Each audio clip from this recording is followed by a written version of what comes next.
வணக்கம். இந்திய நேரப்படி காலை 8:30 மணி செய்திகள். முதலில் ஜெம் தலைப்புச் செய்திகளை காணலாம். சாம்பியன்ஸ் கோப்பை கிரிக்கெட் போட்டி, இந்தியா பாகிஸ்தான் அணிகள் இன்று மோதல். மகா சிவராத்திரி திருநாள், சென்னை மற்றும் பெங்களூரில் இருந்து சிறப்பு பேருந்துகள் இயக்கம், அரசு விரைவு போக்குவரத்து கழகம் அறிவிப்பு. இந்தியா பாகிஸ்தான் ஆட்டம், சென்னை மெரினா பெசன்ட் நகரில் ரசிகர்களுக்கு சிறப்பு ஏற்பாடு செய்த தமிழ்நாடு விளையாட்டு மேம்பாட்டு ஆணையம். சென்னைக்கு வந்து கொண்டிருந்த எக்ஸ்பிரஸ் ரயில் ஒடிசாவில் தடம் புரண்டு விபத்து, ரயில்வே அதிகாரிகள் விசாரணை. போப் பிரான்சிஸ் உடல்நிலை தொடர்ந்து கவலைக்கிடம், வாடிகன் நிர்வாகம் அறிவிப்பு. மேலும் 6 பேர் விடுவிப்பு, மகிழ்ச்சியில் ஹமாஸ் அமைப்பினரை முத்தமிட்ட பிணை கைதி. ஸ்பெயின் கார் ரேஸில் மீண்டும் விபத்து, அதிர்ஷ்டவசமாக உயிர் தப்பினார் நடிகர் அஜித். தமிழகத்தில் 3 நாட்களுக்கு மழைக்கு வாய்ப்பு, வானிலை ஆய்வு மையம் தகவல். இனி விரிவான செய்திகளை காணலாம். மகா சிவராத்திரி திருநாளையொட்டி சென்னை மற்றும் பெங்களூரில் இருந்து சிறப்பு பேருந்துகள் இயக்கப்படுகிறது. அரசு விரைவு போக்குவரத்து கழகம் வெளியிட்டுள்ள செய்திக்குறிப்பில், மகா சிவராத்திரி திருநாளையொட்டி தொலைதூர பயணிகள் திருநெல்வேலி, திருச்செந்தூர், செங்கோட்டை மற்றும் மதுரை, காரைக்குடி, திண்டுக்கல், தேனி, கோயம்புத்தூர் என பல்வேறு இடங்களுக்கு சென்று வர வசதியாக தினசரி இயக்கப்படும் பேருந்துகளுடன் கூடுதலாக சிறப்பு பேருந்துகள் சென்னையில் இருந்தும் பெங்களூருவில் இருந்தும் இயக்க திட்டமிடப்பட்டுள்ளது. இருக்கை மற்றும் படுக்கை வசதி கொண்ட குளிர்சாதன பேருந்துகள் வருகிற 25 மற்றும் 26ஆம் தேதி சென்னை மற்றும் பெங்களூரில் இருந்த பல்வேறு இடங்களுக்கு இயக்கப்படுகிறது. இச்சிறப்பு பேருந்துகளுக்கு இணையதளம் மற்றும் டிஎன்எஸ்டிசி அதிகாரப்பூர்வ செல்போன் செயலி மூலமாக முன்பதிவு செய்து பயணிக்க வழிவகை செய்யப்பட்டுள்ளதாக அதில் கூறப்பட்டுள்ளது. மேலும் 6 பேரை விடுதலை செய்த நிலையில் மகிழ்ச்சியில் ஹமாஸ் அமைப்பினரை பிணை கைதி முத்தமிட்ட புகைப்படங்கள் காண்போரை நிகழ்ச்சியடைய செய்துள்ளது. இஸ்ரேல் ஹமாஸ் இடையேயான போர் தற்காலிகமாக நிறுத்தப்பட்டுள்ளது. போர் நிறுத்த ஒப்பந்த அடிப்படையில் ஹமாஸ் தங்கள் வசம் உள்ள இஸ்ரேலிய பிணை கைதிகளை விடுதலை செய்து வருகிறது. அதற்கு ஈடாக இஸ்ரேல் தங்கள் நாட்டு சிறைகளில் உள்ள பாலஸ்தீனிய கைதிகளை விடுதலை செய்து வருகிறது. இதற்கிடையே போர் நிறுத்த ஒப்பந்த அடிப்படையில் இஸ்ரேலிய பிணை கைதிகளில் மேலும் 6 பேரை ஹமாஸ் அமைப்பினர் விடுதலை செய்தனர். இந்நிலையில் பிணை கைதிகளில் ஒருவரான ஓமர் ஷேம் என்பவர் தங்களை அழைத்து வந்த ஹமாஸ் அமைப்பினரில் 2 பேரை நெற்றியில் முத்தமிட்டு தனது சந்தோஷத்தை வெளிப்படுத்தினார். இது தொடர்பான புகைப்படங்கள் வைரலாகி வருகின்றன. சாம்பியன்ஸ் கோப்பை கிரிக்கெட் போட்டியில் இந்தியா பாகிஸ்தான் அணிகள் இன்று மோதுகிறது. 9வது ஐசிசி சாம்பியன்ஸ் கோப்பை கிரிக்கெட் போட்டி பாகிஸ்தான் மற்றும் துபாயில் நடந்து வருகிறது. இந்த தொடரில் இந்திய அணி தனது முதல் லீக் ஆட்டத்தில் வங்காளதேசத்தை வீழ்த்தியது. இந்நிலையில் இந்த போட்டி தொடரின் 5வது லீக் ஆட்டம் துபாயில் உள்ள சர்வதேச கிரிக்கெட் ஸ்டேடியத்தில் இன்று பிற்பகல் 2:30 மணிக்கு நடைபெற உள்ளது. இதில் இந்தியா பாகிஸ்தானை எதிர்கொள்கிறது. பாகிஸ்தானை வெல்லும் முனையில் இந்திய களமிறங்கும் என்பதால் இந்த ஆட்டத்தில் விறுவிறுப்புக்கு பஞ்சம் இருக்காது. தமிழகத்தில் 3 நாட்களுக்கு மழைக்கு வாய்ப்புள்ளதாக வானிலை ஆய்வு மையம் தகவல் தெரிவித்துள்ளது. சென்னை வானிலை ஆய்வு மையம் வெளியிட்டுள்ள அறிக்கையில், தமிழகம் மற்றும் புதுச்சேரியில் கடந்த சில நாட்களாக வறண்ட வானிலை நிலவுகிறது. உள் மாவட்டங்களில் சமவெளி பகுதிகளில் 32 முதல் 37 செல்சியஸ் வரையும், தமிழக கடலோர பகுதிகள், புதுச்சேரி, காரைக்கால் பகுதிகளில் 30 முதல் 35 செல்சியஸ் வரையும் வெயில் பதிவாகியுள்ளது. இந்நிலையில் தமிழகம் மற்றும் புதுச்சேரியில் அடுத்த 2 நாட்களுக்கு இயல்பான வெப்பநிலையை விட 2 முதல் 3 செல்சியஸ் அதிகமாக இருக்கும் என்று தெரிவித்துள்ளது. இருப்பினும் வரும் 25 முதல் 28ஆம் தேதி வரை தமிழகம், புதுச்சேரியில் மிதமான மழை பெய்யக்கூடும் என்றும், சென்னை மற்றும் புறநகர் பகுதிகளில் இன்றும் நாளையும் வானம் ஓரளவு மேகமூட்டத்துடன் காணப்படும் என்றும், அதிகபட்ச வெப்பநிலை 33 செல்சியஸ் வரை இருக்கும் என்றும் அதில் கூறப்பட்டுள்ளது. கரூரில் விவசாயிகளுக்கு ட்ரோன் மூலம் மருந்து தெளிப்பது குறித்த செயல்விளக்க பயிற்சி நடைபெற்றது. கரூர் மாவட்டம் கிருஷ்ணராயபுரம் தாலுகா செக்கனம் பகுதியில் உள்ள வயல்வெளிகளில் வள்ளூர் அறிவியல் மற்றும் வேளாண்மை கல்லூரி, நோவா ஏரோஸ்பேஸ் நிறுவனம் ஆகியவை சார்பில் ட்ரோன் மூலம் விவசாயிகளுக்கு மருந்து தெளிக்கும் பயிற்சி அளிக்கப்பட்டது. நிகழ்ச்சிக்கு கல்லூரியின் தாளாளர் செங்குட்டுவன் தலைமை தாங்கினார். நிகழ்ச்சியில் நோவா ஏரோபேஸ் மேலாளர் சுரேஷ்மா தலைமை டெக்னிக்கல் அலுவலர் சுந்தர் மற்றும் துணைத் தலைவர் அபிஷேக், தலைமை நிர்வாக அலுவலர் சத்தியபிரியன் மற்றும் கல்லூரி மாணவ மாணவிகள் கலந்து கொண்டு விவசாயிகளுக்கு பயிற்சி அளித்தனர். அப்போது இந்த பயிற்சியின் மூலம் விவசாய உற்பத்தியை பெருக்க முடியும் எனவும், குறைந்த செலவில் அதிக நிலத்திற்கு மருந்து தெளிக்கலாம் எனவும், ஆட்கள் பற்றாக்குறையை சரி செய்யலாம் என்றும் தெரிவித்தனர். சென்னை எக்மோரில் புகையிலை மற்றும் போதைப் பொருட்களை நிரந்தரமாக தடை செய்ய வேண்டும் என வலியுறுத்தி தமிழக மக்கள் அமைப்பினர் கண்டன ஆர்ப்பாட்டத்தில் ஈடுபட்டனர். சென்னை எக்மோர் ராஜரத்னம் ஸ்டேடியம் அருகே புகையிலை மற்றும் போதைப் பொருட்களை நிரந்தரமாக தடை செய்ய வேண்டும் என வலியுறுத்தி தமிழக மக்கள் அமைப்பினர் கண்டன ஆர்ப்பாட்டத்தில் ஈடுபட்டனர்.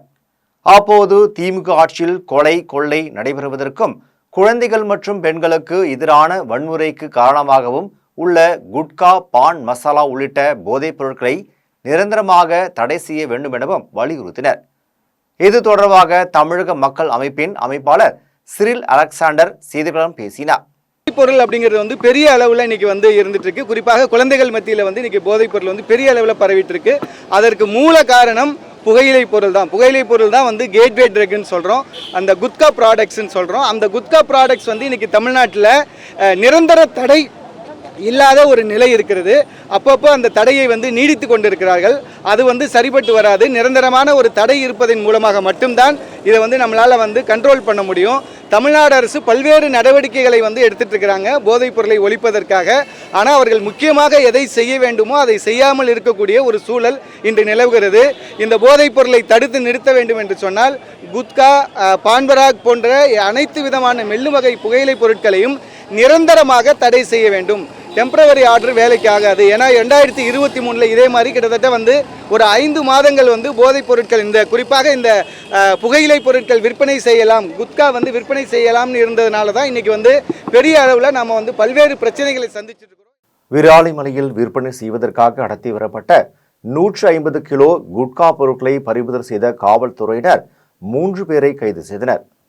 புதுக்கோட்டை மாவட்டம் அன்னவாசல் அடுத்த மாம்பட்டி பிரிவு சாலை பகுதியில் காவல்துறையினர் சோதனையில் ஈடுபட்ட போது அவ்வழியாக வேகமாக வந்த 2 சொகுசு கார் மற்றும் 2 சக்கர வாகனத்தை நிறுத்தி சோதனை செய்ததில் தமிழக அரசால் தடை செய்யப்பட்ட 150 கிலோ குட்கா புகையிலை பொருட்கள் இருப்பது தெரியவந்தது. இதனை அடுத்து கடத்தலுக்கு பயன்படுத்திய 2 கார்களையும் 2 சக்கர வாகனம் மற்றும் 10 கிலோ குட்கா புகையிலை பொருட்களையும் பறிமுதல் செய்த காவல்துறையினர் கடத்தலில் ஈடுபட்ட திருச்சியை சேர்ந்த மோகனசுந்தரம் மற்றும் திண்டுக்கல்லை சேர்ந்த பிரபு, இலுப்பூரை சேர்ந்த ஆறுமுகம் ஆகிய 3 பேரை கைது செய்தனர். அதன் பின்னர் நீதிமன்றத்தில் ஆஜர்படுத்தி சிறையில் அடைத்தனர். பவானி நகராட்சி வார்டு பகுதிகளில் அம்ரூத் திட்ட பணிகளுக்காக தூண்டப்பட்ட பள்ளங்களை மூடி சாக்கடை கழிவுநீர் தேங்கி வருவதை சரி செய்ய வேண்டுமென பொதுமக்கள் சார்பில் பார்வதி தெரிவித்துள்ளார். ஈரோடு மாவட்டம் பவானி நகராட்சியில் உள்ள 27 வார்டுகளில் கடந்த 2 வருடங்களுக்கு முன்பு மத்திய அரசின் அம்ரூத் திட்டம் மூலம் வீடுகள் தோறும் குடிநீர் இணைப்பை வழங்குவதற்காக தார் சாலைகள் மற்றும் கான்கிரீட் சாலைகளை உடைத்து அதில் குழாய் பதிக்கும் பணிகள் பவானி நகராட்சி மூலம் நடைபெற்று வருகிறது. இந்நிலையில் இது தொடர்பாக பவானி நகராட்சி ஆணையரிடமும் பவானி நகரமன்ற தலைவரிடமும் கோரிக்கை மனு அளித்தும் நடவடிக்கை எடுக்காததால் பொதுமக்கள் மற்றும் நகரமன்ற உறுப்பினர்கள் பலமுறை ஆர்ப்பாட்டம் நடத்தியதுடன் சாலை மறியல் போராட்டத்திலும் பொதுமக்கள் ஈடுபட்டனர். இந்த நிலையில் நேரடியாக நகராட்சி நிர்வாகத்துறை மற்றும் மாவட்ட ஆட்சியர் தலையிட்டு பவானி நகராட்சி வார்டு பகுதிகளில் அம்ரூத் திட்ட பணிகளுக்காக தோண்டப்பட்ட பள்ளங்களை மூடி சாக்கடை கழிவுநீர் தேங்கி வருவதை சரி செய்ய வேண்டும் எனவும் முறையாக சாலை வசதியை ஏற்படுத்த வேண்டும் எனவும் மாவட்ட நிர்வாகத்திற்கு பொதுமக்கள் கோரிக்கை விடுத்தனர். இது தொடர்பாக பொதுமக்கள் சார்பில் பவானி தெரிவிக்கையில், இதுக்கு மேலே அன்றைக்கி வண்டியை போட்டு எங்கள் பையன் விழுந்துட்டாங்க. அது போடுறேன்னு சொல்லிவிட்டு இன்னும் போடாதே விட்டுட்டா எப்படிங்க சார்? 30 வீட்டுக்கு மேலே இருக்குதுங்க இந்த பக்கம். அது 30 வீட்டுக்கு இருக்குதுங்க. டிச்சு தண்ணி வருதுங்க. அந்த டிச்சு தண்ணி அப்படியே அங்கேயே சாக்கடை நின்று போது அப்படியே கொசு நிறையா. நைட்டில் ஒதுங்கிறதுக்கு இடம் இல்லைங்க சார். இப்படி இருந்தால் எப்படிங்க சார் நாங்கள் பொழைக்கிறது? நாங்கள் பவானி 13வது வார்டு முதல் வீதியில் இருக்கோங்க. இந்த தண்ணி பைப் போடுறேன்னு சொல்லி பறித்து போட்டாங்க. 2 மாதம் ஆச்சு. நான் அதுக்கு ஒன்றுமே நடவடிக்கை எடுக்கலை. அரசாங்கத்தை பார்த்து கண்டித்து கொடுக்கணும். இல்லை குழந்தைங்க கீழே விழுவுது, சைக்கிளில் போக முடியல, நடந்து போக முடியல, எங்களால் ரொம்ப சிரமமாக இருக்குது எங்களுக்கு மக்களுக்கு. நீங்கள் எந்த கவுன்சிலர் எந்த ஒரு அதிகாரியும் வந்து இது பார்க்கவே இல்லை. இது வந்து சீக்கிரமாக முடித்து ஒரு நடவடிக்கை எடுத்து கொடுக்க மாதிரி நாங்கள் வேண்டிக் கொள்கிறோம். பெருங்குளத்தூரில் சாலை கடக்க முயன்றபோது தனியார் நிறுவன பெண் ஊழியர் மீது லாரி மோதி விபத்தில் அவர் சம்பவ இடத்திலேயே பரிதாபமாக உயிரிழந்தார். சென்னை தாம்பரம் அடுத்த காட்டாங்குளத்தூர் பகுதியை சேர்ந்த பானு என்பவர் பெருங்குளத்தூர் பகுதியில் உள்ள தனியார் நிறுவனத்தில் ஆபரேட்டராக பணிபுரிந்து வந்தார்.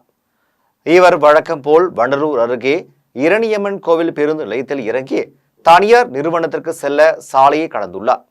அப்போது கேரளாவிலிருந்து சென்னை நோக்கி சிவராஜ் என்பவர் ஓட்டி வந்த லாரி பானு என்பவர் மீது மோதியதில் அவர் தலை நசுங்கி சம்பவ இடத்திலேயே பரிதாபமாக உயிரிழந்தார். இது குறித்து தகவல் அறிந்து வந்த காவல்துறையினர் இறந்தவரின் உடலை மீட்டு பிரேத பரிசோதனைக்காக அரசு மருத்துவமனைக்கு அனுப்பி வைத்து விசாரணை மேற்கொண்டனர். இதனிடையே சாலையை கடப்பதற்கான நடைபாதை மேம்பால பணிகள் மந்த நிலையில் நடைபெற்று வருவதால் இதுபோன்ற விபத்துகள் தொடர்ந்து நிகழ்வதாக பொதுமக்கள் வேதனை தெரிவித்தனர். தேனி அருகே மறைந்த முன்னாள் முதலமைச்சர் ஜெயலலிதாவின் பிறந்தநாளை முன்னிட்டு இரத்த தான முகாம் நடைபெற்றது.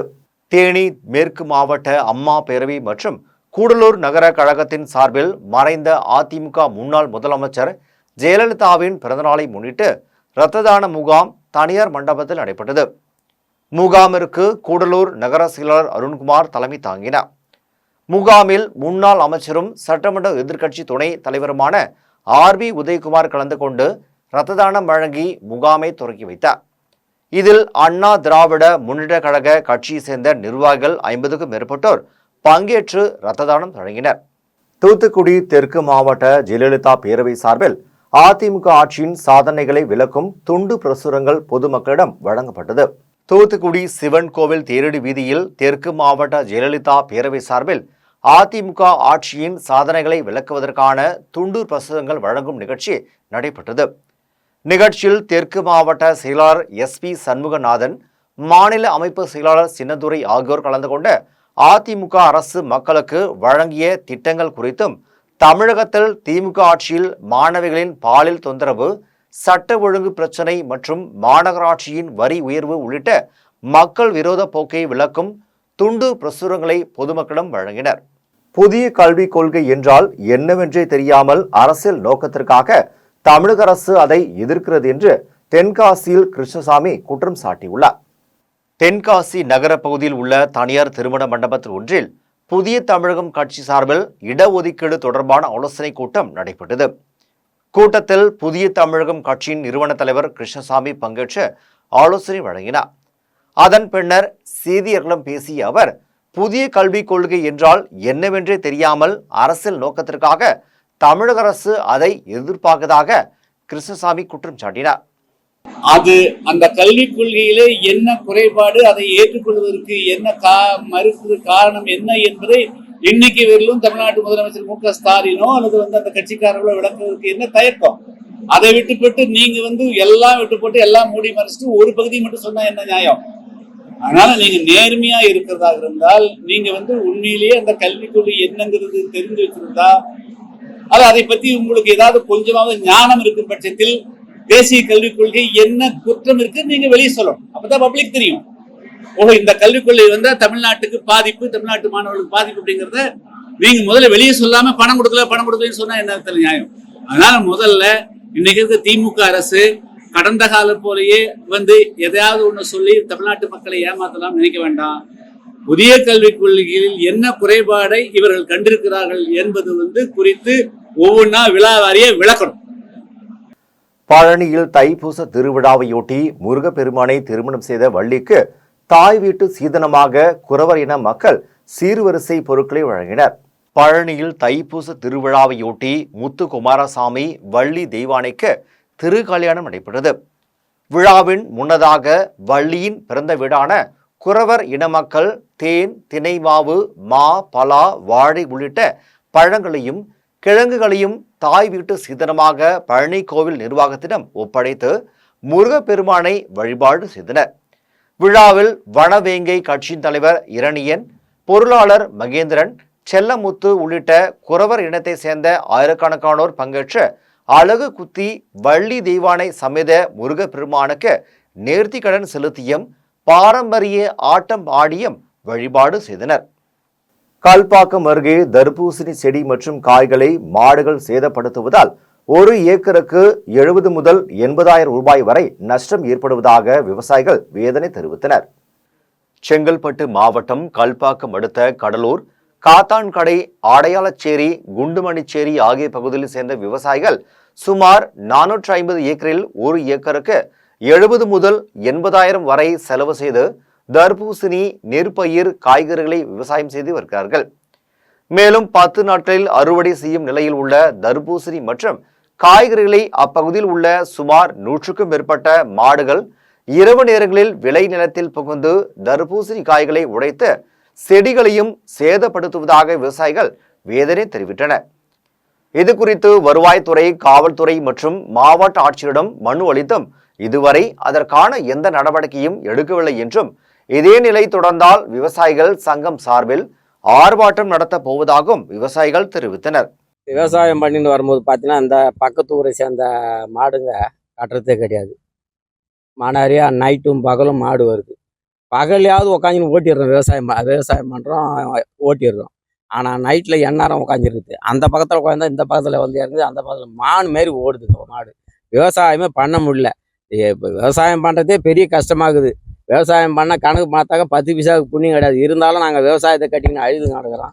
ஆனால் இது மாதிரி மாட்டுங்களை விட்டு விவசாயத்தை அழிக்கிறாங்க. இப்போ தர்பூசணி போட்டோம், இன்னும் 10-15 நாள் அறக்க வேண்டிய தர்பூசணி சுத்தமாக 1 ஏக்கருக்கு மேலே நைட்டு வந்து மாடு 20, 30, 40 மாட்டுக்கு வந்து காலி பண்ணிடுது. சுத்தமாக நீங்களே பார்த்தீங்க நேரடியாக. அது மாதிரி பண்ணுது. நாங்கள் விவசாயமே பண்ண முடியாது. நாங்கள் இதுக்கு என்ன வழி தான் எல்லா அதிகாரிகளையும் போய் அணுகி நாங்கள் எங்கள் குறைகளை சொன்னோம். இது வரைக்கும் எங்களுக்கு எந்த ஒரு முடிவும் எடுக்கல, எந்த தீர்ப்பும் கிடையாது. இங்கே வந்து மாட்டோட தொல்லை அதிகமாக இருக்குது. முதல்ல மயில் தொல்லை, இப்போ வந்து பன்றி தொல்லை, அடுத்தது இப்போ மாட்டு தொல்லை அதிகமாக இருக்குது. 40-50 ஏக்கருக்கு அண்ணாடா விவசாயம் பண்ணுறோம். வாழ்வாதாரமே அதான் விவசாயம் தான் எங்களுக்கு இருக்குது. 450 ஏக்கர் இது வரைக்கும் தர்பூசணி போட்டிருக்கோம். இது மொத்தம் இது மாதிரி அழிச்சுதுன்னா நாங்கள் ஈசிஆரில் உட்காரத்தை தவிர வேறு எதுவும் கிடையாது. டெய்லி வந்து பாருங்கள், ஈசிஆரில் எத்தனை மாடு படுத்துக்குதுன்னு, எத்தனை ஆக்சிடென்ட் ஆகுதுன்னு பாருங்கள். இதெல்லாம் பார்த்துட்டு அது மேற்பட்டு அரசு அதிகாரிங்க என்ன நடவடிக்கை எடுங்க. நாங்கள் விஓ கிட்ட சொல்லி பார்த்துட்டோம், போலீஸ் ஸ்டேஷனுக்கு சொல்லி பார்த்துட்டோம், 100க்கு போன் அடிச்சோம். காரைக்காலில் வங்கி தொழிற்சங்கங்களின் ஒருங்கிணைப்பு குழு சார்பில் பல்வேறு கோரிக்கைகளை வலியுறுத்தி கண்டன ஆர்ப்பாட்டம் நடைபெற்றது. புதுச்சேரி மாநிலம் காரைக்கால் மாவட்டத்தில் வங்கி தொழிற்சங்கங்களின் ஒருங்கிணைப்பு குழு சார்பில் பல்வேறு கோரிக்கைகளை வலியுறுத்தி கண்டன ஆர்ப்பாட்டம் நடைபெற்றது. ஆர்ப்பாட்டத்தில் வாரத்திற்கு 5 நாட்கள் வேலை வழங்க வேண்டும், வங்கிகளில் போதிய அளவு ஊழியர்களை நியமிக்க வேண்டும், தற்காலிக ஊழியர்களை நியமனம் செய்ய வேண்டும் என்பன உள்ளிட்ட பல்வேறு கோரிக்கைகள் வலியுறுத்தப்பட்டது. இதில் வங்கி அதிகாரிகள் மற்றும் ஊழியர்கள் என 100க்கும் மேற்பட்டோர் கலந்து கொண்டு கண்டன கோஷங்களை எழுப்பினர். ஏன்னா எங்களுடைய முக்கியமான கோரிக்கை வந்து என்னென்னா 5 நாள் வேலை வாரத்தில். ஏன்னா இந்திய வங்கி கவனிக்கின்ற ரிசர்வ் வங்கிக்கு வாரத்தில் 5 நாட்கள் வேலை நாட்கள், நபார்டு வங்கிக்கு 5 வேலை நாட்கள், எல்ஐசிக்கு 5 நாள் வேலை நிறுத்து, பேங்குக்கு மட்டும் வாரத்தில் 6 நாள் வேலை நிறுத்தம். அதனால் எங்களுக்கு வாரத்தில் 5 நாள் வேலை. அதுமாதிரி பணிக்கொடையை 25 லட்சமாக உயர்த்துவது, அதுக்கு வருமான வரி பிடித்தம் இல்லாமல் இருப்பது, அதுமாரி பொதுத்துறை வங்கியான ஐடிபிஐ வங்கியின் மத்திய அரசின் விழுக்காடான ஒரு 55% மத்திய அரசை மாதிரி கொண்டு வருவது. ஏன்னால் 51 விழுக்காடு கீழே போனால் அது அந்த வங்கியானது தனியார் மயமாகிவிடும். நாட்டில் 1969 தேசிய வங்கிகள் ஏற்படுத்தப்பட்டது. அதன் பிறகு கழித்த 10 வருடங்களாக இந்தியாவில் பொறுத்தவரைக்கும் பல பொதுத்துறை வங்கிகள் லாபம் சம்பாதிக்கிற வங்கிகள் கூட தனியார் மயமாக்கப்பட்டது. அதனை கண்டித்து மத்திய அரசுகளுக்கும் இந்திய வங்கிகள் சங்கத்தின் கண்டனத்தை தெரிவிக்கும் வகையில் காரைக்காலில் ஆர்ப்பாட்டம் நடைபெற்றுக் கொண்டிருக்கிறது. பழனியில் மாநில அளவில் நடைபெற்ற யோகாசன போட்டியில் 500க்கும் மேற்பட்ட யோகாசன போட்டியாளர்கள் பங்கேற்று யோகாசனம் செய்து தங்கள் திறமையை வெளிப்படுத்தினர். திண்டுக்கல் மாவட்டம் பழனியில் தனியார் திருமண மண்டபத்தில் மாநில அளவிலான யோகா போட்டி நடைபெற்றது. போட்டியில் திண்டுக்கல், மதுரை, கோவை, திருச்சி உள்ளிட்ட 20 மாவட்டங்களைச் சேர்ந்த 3 வயது முதல் 18 வயது வரையிலான 500க்கும் மேற்பட்ட போட்டியாளர்கள் பங்கேற்று தங்கள் கற்ற யோகாசனங்களை செய்து காட்டினர். யோகாசன போட்டியில் வெற்றி பெற்றவர்களுக்கு பதக்கங்களும் சான்றிதழ்களும் வழங்கப்பட்டன. இதில் வெற்றி பெற்ற போட்டியாளர்கள் அடுத்த மாதம் வாரணாசியில் நடைபெறும் ஆசிய சாம்பியன்ஷிப் யோகா போட்டியில் பங்கேற்க உள்ளனர் என்று தெரிவிக்கப்பட்டது. கோவையில் 1975ஆம் ஆண்டு படித்த முன்னாள் மாணவர்கள் சந்திப்பு நிகழ்ச்சி நடைபெற்றது. கோவை ராம் நகரில் உள்ள தனியார் மேல்நிலைப் பள்ளியில் 50 ஆண்டுகளுக்கு முன்பு படித்த முன்னாள் மாணவர்கள் சந்திப்பு நிகழ்ச்சி நடைபெற்றது. நிகழ்ச்சியில் 120க்கும் மேற்பட்ட முன்னாள் மாணவர்கள் பங்கேற்று 1975ஆம் ஆண்டில் பாடம் நடத்திய ஆசிரியர்கள் 8 பேருக்கு தலாய் ரூபாய் 30,000 நிதியுதவி அளித்தனர். அதனைத் தொடர்ந்து பள்ளியில் படித்த காலத்தில் நடைபெற்ற சம்பவங்கள் அனைத்தையும் ஒன்று சேர்ந்து புத்தகமாக வெளியிட்டனர். சார், இப்போ இதில் வந்து பார்த்தீங்கன்னா கோயம்புத்தூர் மட்டும் இல்லை, தமிழகம் மட்டும் இல்லை, வெளி மாநிலம் வெளிநாட்டில் இருந்து, ஏன் அமெரிக்காவிலிருந்து கூட ஆளுங்க வந்திருக்காங்க, பாம்பேலேருந்து வந்திருக்காங்க. இன்னைக்கு காலையில் வந்திருக்காங்க 4-5 பேர் 3 நாளைக்கு முன்னாடியே வந்துட்டாங்க. ஏன்னா இந்த ஸ்கூல் பார்க்கணும், இந்த ஸ்கூலை பார்க்கணும், இந்த ராம்நகர் இந்த அட்மாஸ்பியரை அனுபவிக்கணும் அப்படிங்கிறதுக்காக எல்லாரும் வந்திருக்காங்க சார். 50 வருஷம் கழிஞ்சு அதான் நான் சொன்னேன், 50 வருஷம் கழிஞ்சு நாங்கள் மீட் பண்ணுறது எங்களை 50 வருஷத்துக்கு பின்னாடி கொண்டு போயிடுச்சு. நாங்கள் இப்போ 50 வருஷம் இளமையாக ஃபீல் பண்ணுறோம். எங்களுடைய கவலைகள்லாம் மறந்து இந்த வயசில் நாங்கள் 65-66 வயசு ஆச்சு. எங்களுக்கு ஃபேமிலி வரிஸ் இருக்கும், ரிட்டையர்மெண்ட் ஆகிட்டோம் எல்லாருமே. அப்போ ஃபேமிலி கிராண்ட்சன் அந்த அளவுக்கு வந்துட்டோம். அந்த டென்ஷனெல்லாம் இருக்கும், அதெல்லாம் மறந்து நாங்கள் இப்போ 75ல் எப்படி ஸ்கூலில் இருந்தோமோ அந்த அளவுக்கு நாங்கள் போயிட்டோம். ரொம்ப சொல்ல முடியாத அவ்வளோ மகிழ்ச்சியில் இருக்கோம் எல்லாருமே. ஒரு நிறைய பேர் இல்லை சார், ஒரு 8 பேர் இருக்காங்க, 12 பேர் இருக்காங்க. அதில் 8 பேர் வந்திருக்காங்க, 4 பேர்னால வர முடியல. அவங்களுக்கு நாங்கள் வீட்டில் போய் பார்த்து இன்விடேஷன் கொடுத்துருக்கோம். திருப்பி இது முடிஞ்சோன்னு அவங்க வீட்டில் போய் பார்த்து அவங்களையும் மரியாதை செய்ய போகிறோம். ஒரு 4 நாள் அதுவும் பண்ணுவோம். திருப்பூர் அருகே பெரிய பாவை துண்டு துண்டாக வெட்டி சாக்கு பையில் அடைத்து குளத்தில் வீசிய தம்பி மகனை காவல்துறையினர் கைது செய்தனர். திருப்பூர் மாவட்டம் அவிநாசி அடுத்த கருவலூர் பகுதியைச் சேர்ந்த கோவிந்தசாமி என்பவர் கடந்த 2 நாட்களாக காணவில்லை என அவரது மகன் அவிநாசி காவல் நிலையத்தில் புகார் அளித்தார்.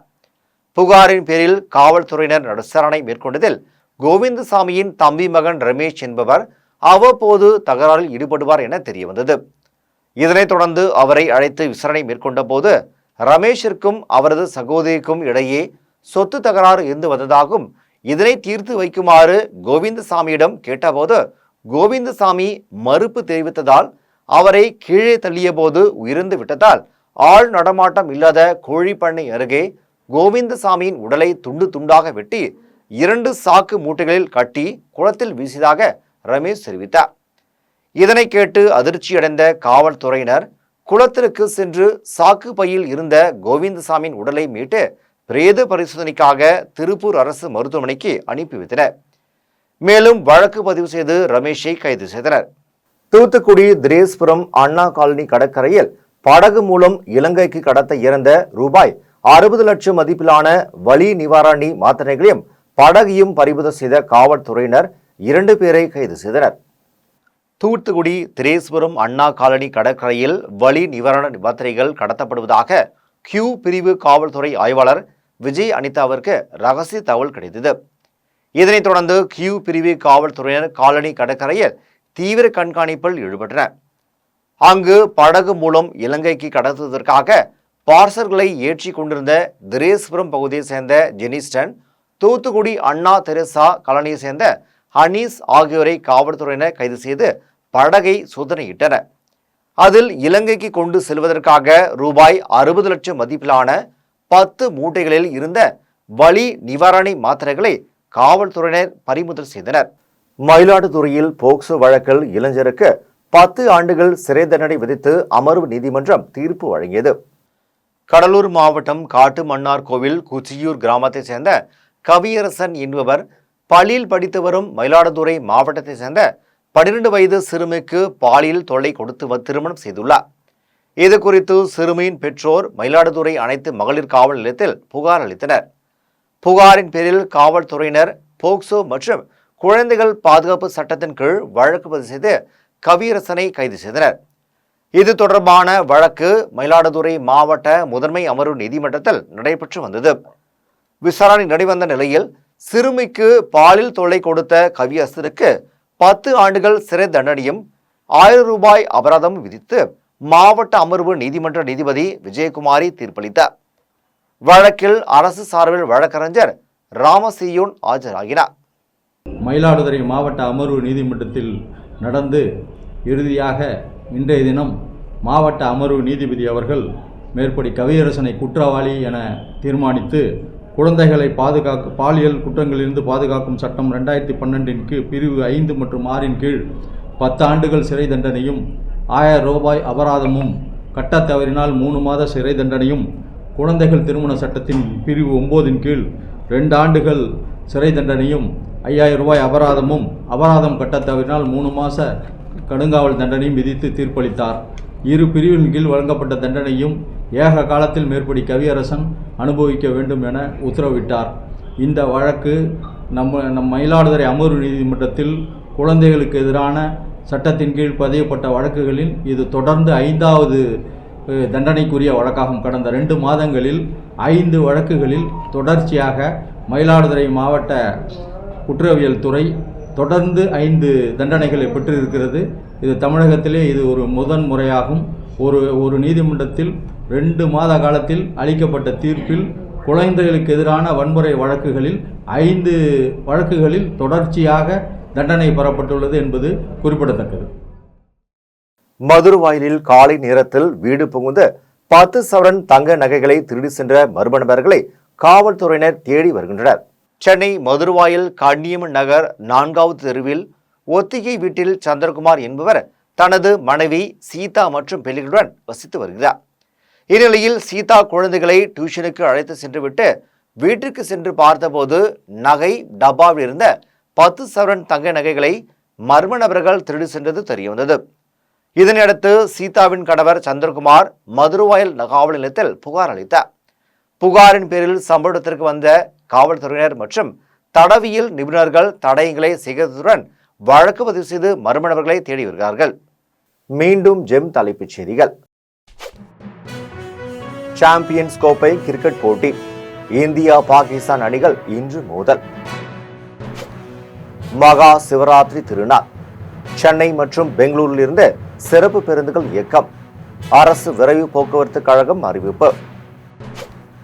இந்தியா பாகிஸ்தான் ஆட்டம், சென்னை மெரினா பெசன்ட் நகரில் ரசிகர்களுக்கு சிறப்பு ஏற்பாடு செய்த தமிழ்நாடு விளையாட்டு மேம்பாட்டு ஆணையம். சென்னைக்கு வந்து கொண்டிருந்த எக்ஸ்பிரஸ் ரயில் ஒடிசாவில் தடம் புரண்டு விபத்து, ரயில்வே அதிகாரிகள் விசாரணை. போப் பிரான்சிஸ் உடல்நிலை தொடர்ந்து கவலைக்கிடம், வாடிகன் நிர்வாகம் அறிவிப்பு. மேலும் 6 பேர் விடுவிப்பு, மகிழ்ச்சியில் ஹமாஸ் அமைப்பினரை முத்தமிட்ட பிணை கைதி. ஸ்பெயின் கார் ரேஸில் மீண்டும் விபத்து, அதிர்ஷ்டவசமாக உயிர் தப்பினார் நடிகர் அஜித். தமிழகத்தில் 3 நாட்களுக்கு மழைக்கு வாய்ப்பு, வானிலை ஆய்வு மையம் தகவல். இத்துடன் ஜெம் செய்திகள் நிறைவடைகின்றன. மீண்டும் ஜெம் செய்திகள் மதியம் 1:30 மணிக்கு. உடனுக்குடன் செய்திகளை காண ஜெம் live.tv என்ற இணையதளத்தில் இணைந்திருங்கள். நன்றி, வணக்கம்.